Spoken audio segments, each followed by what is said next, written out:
Hello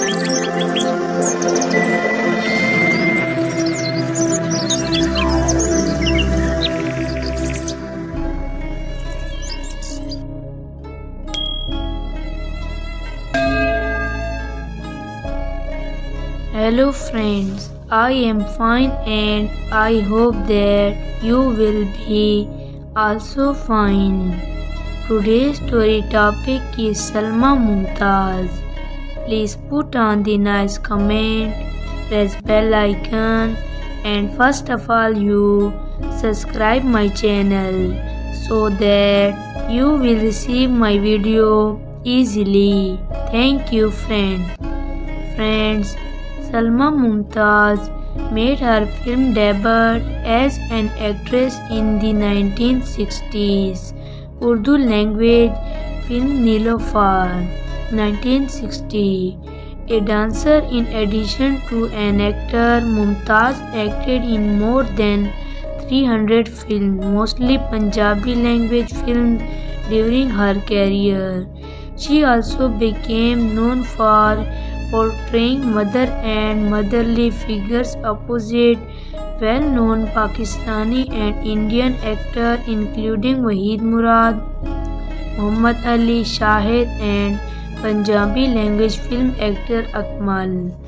Some of her best-known films included Dil Mera, Dhadkan Teri, Puttar Da Pyar and the other films. Mumtaz also worked behind the camera as a film director and producer.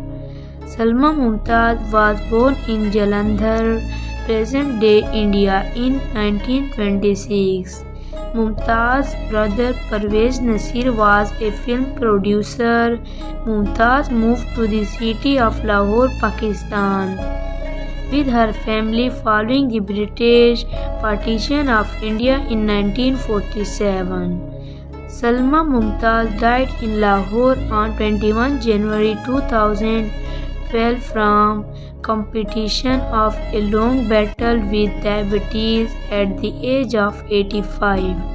Her survivors included her daughter, television actress Nida Mumtaz. She was also the elder sister of Pakistani actress Shami of the 1950s time.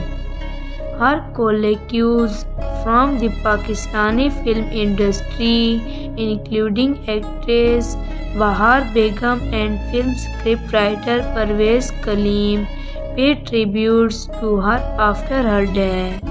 And the unpublished 20 January 2012, retrieved 27 May 2029. And the victorious of the actor Salma Mumtaz passes away. Hindustan Times newspaper published 23 January 2012, retrieved 27 May 2019. So dear friends, how you like my video? Tell me in comment box. God bless you. So friend, bye. We will meet in the next video. Allah Hafiz.